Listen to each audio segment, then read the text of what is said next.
Bonjour à tous et bienvenue dans ce nouvel épisode où aujourd'hui nous allons aborder l'ère du taureau. Donc il s'agit de l'épisode 9 de cette série. Si jamais vous avez raté les précédents épisodes, je vous invite à aller les écouter pour vraiment comprendre de quoi nous parlons, c'est-à-dire du cycle des âges et donc des différentes ères zodiacales qui ont pu accompagner ce cycle-là. Donc pour ça, il faut vraiment commencer par la première vidéo qui est la loi des cycles. Et puis ensuite, vous avez plusieurs épisodes de l'ère du Capricorne à l'ère du Taureau que nous allons aborder aujourd'hui. Donc avant de débuter, comme d'habitude, je vous invite à vous abonner, à activer la cloche de notification et à me suivre sur les différents réseaux sociaux si vous voulez rester informé des futurs podcasts et épisodes à venir. Donc sans plus attendre, l'ère du Taureau qui débute vers moins 4230, j'ai pas fait d'erreur cette fois, et elle symbolise la porte de l'âme. Donc l'ère du taureau, elle est plutôt marquée par l'âge du bronze, le culte du taureau, des cultes à la fertilité et de nombreuses déesses comme la déesse Hathor. Donc le taureau est le deuxième signe du zodiaque, il se situe entre l'équinoxe de printemps et le solstice d'été.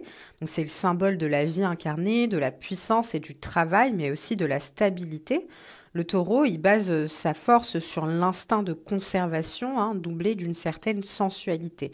Donc associé à l'élémentaire, tout comme le lion et le sagittaire, le taureau évoque la force stable. Donc cette force, elle vient de la matière, de la substance initiale assimilable à la terre-mère, donc qui est une puissance fondamentalement maternelle, féminine et charnelle. Alors que le bélier évoque une hyper-virilité solaire, le taureau, lui, véhicule plutôt une force vitale un peu plus ronde, un peu plus stable, voire même statique.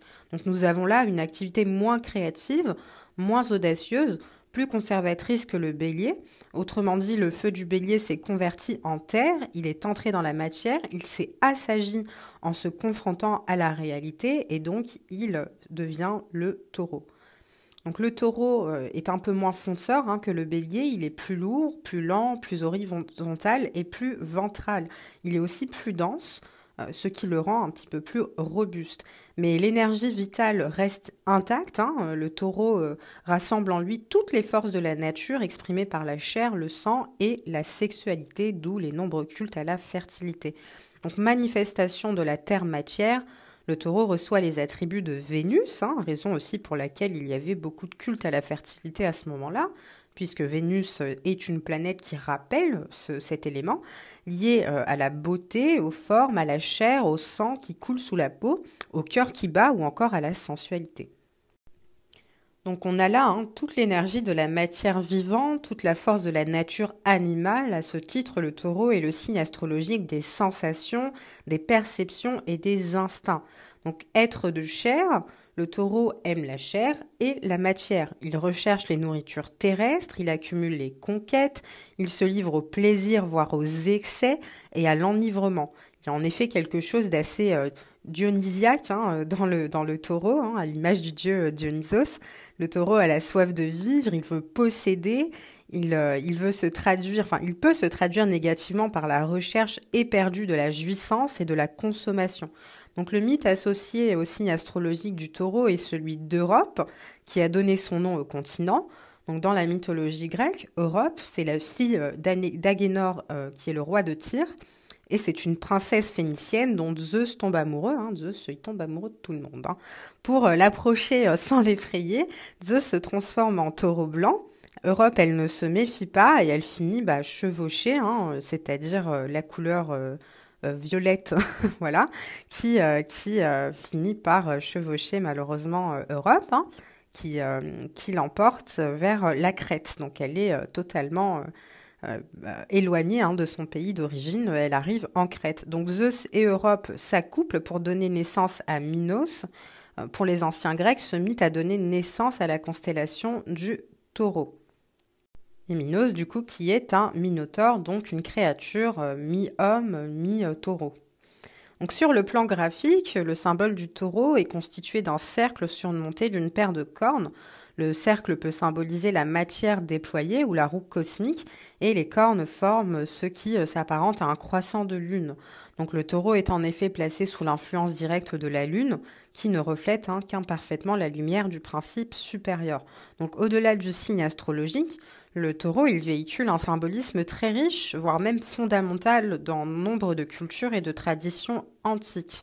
Donc c'est à la fois la vigueur, à la fois qu'on peut retrouver d'ailleurs chez le Minotaure, qui est le gardien du labyrinthe, la puissance en Assyrie ou en Inde ancienne, la lourdeur de la matière, le principe de vie, la force créatrice, l'ardeur cosmique, l'ordre universel, le support de la création, un peu à l'image des 12 taureaux de la mer de bronze du temple de Salomon. La fécondité et l'énergie sexuelle. D'ailleurs, le taureau, c'est l'emblème d'Indra et de Shiva dans l'hindouisme. Le ciel, la pluie, l'orage, la colère, un petit peu à l'image des dieux, des colères, des dieux de foudre, tels que Zeus dans nombre de traditions anciennes. D'ailleurs, Zeus qui devient le taureau blanc dans le mythe d'Europe. Le pouvoir de la nature, qui est vachement représenté dans les différents arts pariétaux qu'on a pu voir dans les ères précédentes. La lune en relation avec la nuit, la lettre hébraïque Alep qui évoque le potentiel divin en cours de déploiement dans la matière. Donc c'est le hiéroglyphe d'origine d'Alep, il est en forme de tête de taureau. On a aussi l'expansion du culte solaire de Mitra qu'on verra un petit peu plus tard. Donc le sang du sacrifice, la mort et la résurrection comme dans le culte de Mitra. La couleur noire, la guerre, la corrida qui traduit une volonté de maîtrise d'une force incontrôlable. Donc le signe astrologique du taureau, il peut traduire un goût prononcé pour l'argent, la chair ou les choses matérielles. Ainsi, le taureau, il est plutôt dans l'avoir que dans l'être. Il aime posséder sans toutefois avoir de prétentions guerrières ou conflictuelles, mais il aspire à une vie tranquille et à un certain confort matériel loin des agitations. Donc paradoxalement, sa détermination, elle tourne parfois à l'inertie, voire à l'entêtement. Au final, ce signe, il évoque la force vitale fermement ancrée dans la matière. Or, cette matière, elle peut nous tirer vers le haut. Donc, l'incarnation nous permet d'apprendre, de progresser, de nous élever spirituellement, comme vers le bas, avec la soif d'attachement, la débauche, les plaisirs sensoriels, l'accès sur le matérialisme, etc. Donc, c'est à nous de comprendre la véritable nature de la force vitale qui coule en nous, à nous de la dompter pour la rendre légère, afin qu'elle nous porte vers la compréhension des mystères céleste. Donc l'air du taureau, il se caractérise par une appréciation de la beauté, de la stabilité, de la richesse matérielle. Il pourrait être corrélé avec l'épanouissement des premières civilisations et la croissance de l'art, de la culture et des aspects matériels de la vie humaine. Donc c'était une époque d'hédonisme généralisé, de matérialisme, de recherche de plaisir, d'adoration du corps et des sens. Donc construire des fondations, générer de la sécurité et accumuler de la richesse étaient les principales priorités. La fertilité avait la plus haute importance, tandis que la mort et la sexualité, qui sont des thèmes associés au signe opposé du scorpion, étaient eux devenus tabous. L'âge du bronze, il s'inscrit dans cette période de l'histoire. Donc il est marqué par les progrès de la métallurgie et la prolifération des réseaux commerciaux. Donc ces développements technologiques et économiques font écho à l'association du taureau avec la croissance matérielle et l'accumulation de richesses. D'ailleurs, la montée des premières civilisations telles que les Sumériens, les Égyptiens et la vallée de l'Indus marque également cette période. Par exemple, l'Égypte, elle connaît l'essor de l'agriculture, la répartition des terres, la distribution de l'eau et le contrôle de l'irrigation dans la vallée du Nil. La première dynastie égyptienne nommée dynastie Zéro apparaît à cette époque. Donc sur le site d'Oum el-Kab, des découvertes archéologiques récentes révéleraient l'existence de rois coquillages avec des figures d'éléphants ou de taureaux. Et en Mésopotamie, la période d'Uruk, elle succède à celle d'Obéide, donc aux alentours de moins 4000 avant Jésus-Christ. Et à Sumer, l'homme invente l'écriture dont nous sont parvenues des traces pérennes sous forme de tablettes d'argile.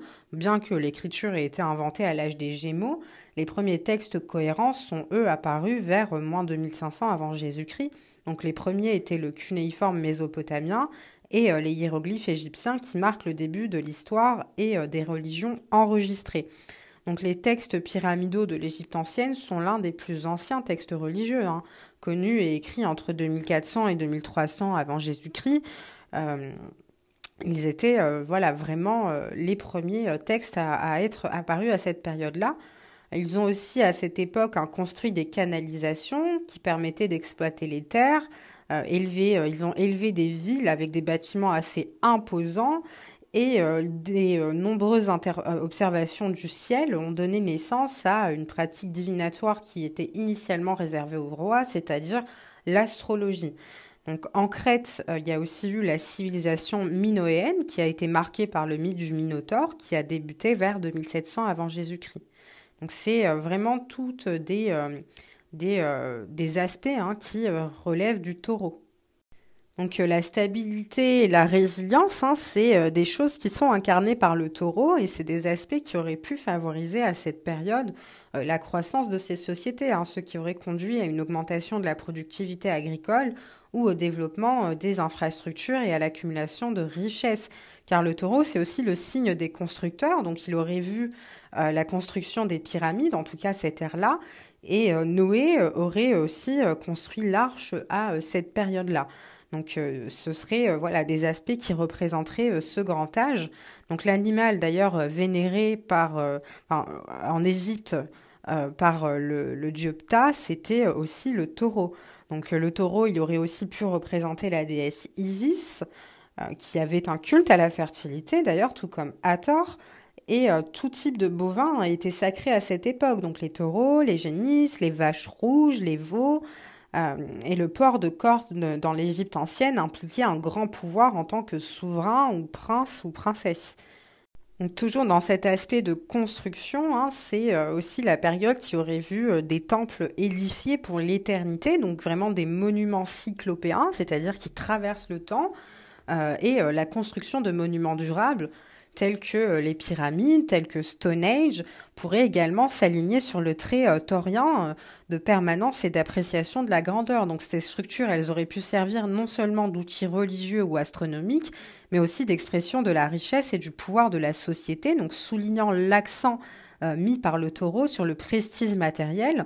Et le symbolisme haussier, c'est-à-dire de grandeur, était également répandu autour de cette période. Donc, durant cette période, naquirent en Égypte, en Crète, en Chaldée et en Assyrie des religions qui ont eu le taureau pour emblème de divinité. C'est-à-dire que le taureau, c'était vraiment l'image des dieux de cette époque qui étaient honorés par des sacrifices de taureaux noirs, conformément au dire d'Homère dans l'Iliade et l'Odyssée. Donc, en Égypte, le bœuf Apis était en réalité un taureau qui était l'emblème de Ra. Donc les plus anciennes structures sur Terre sont les temples de la déesse de la fertilité, donc sur l'île de Malte, qui honorent le cycle annuel de la vie. Donc leur début et leur fin aussi entre 4400 et 2200 avant Jésus-Christ. Et ils sont une coïncidence, voire une synchronicité remarquable de l'ère du taureau. Donc à cette période apparaît le culte du taureau céleste en Mésopotamie. Comme je disais tout à l'heure, donc le dieu Apis et la déesse Hathor parmi de nombreuses divinités à tête de taureau ou de vache honorées en Égypte. Il y a eu aussi le taureau Nandi qui était plutôt une vache sacrée en Inde.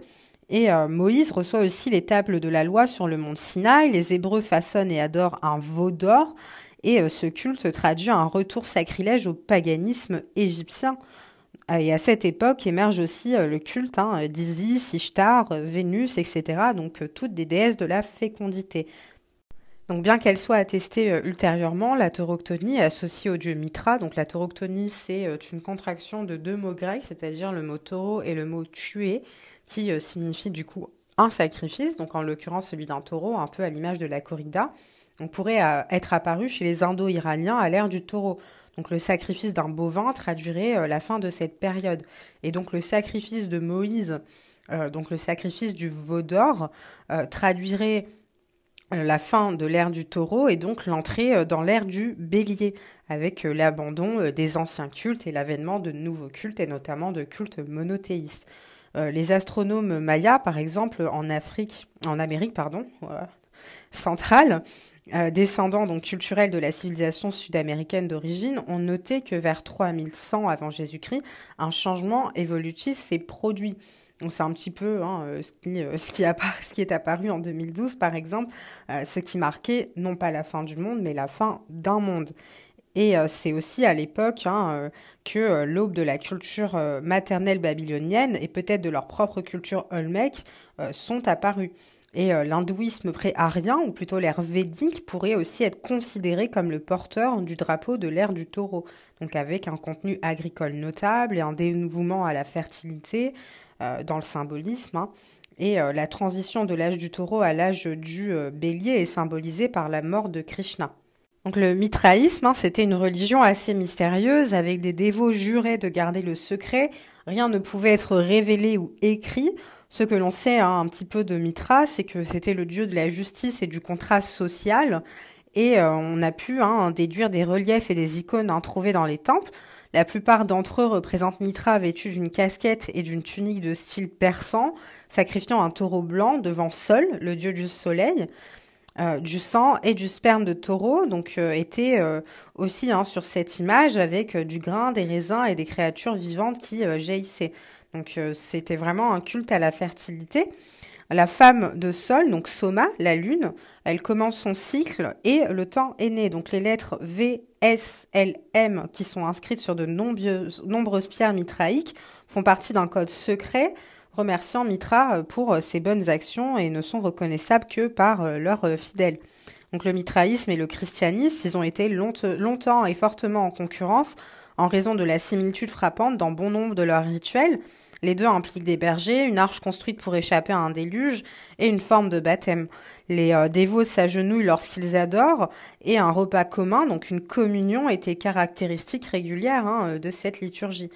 Les corridas espagnoles hein, également sont des survivances de ce culte, donc notamment du taureau bol, le sacrifice des taureaux hein, dans le culte de Mitra.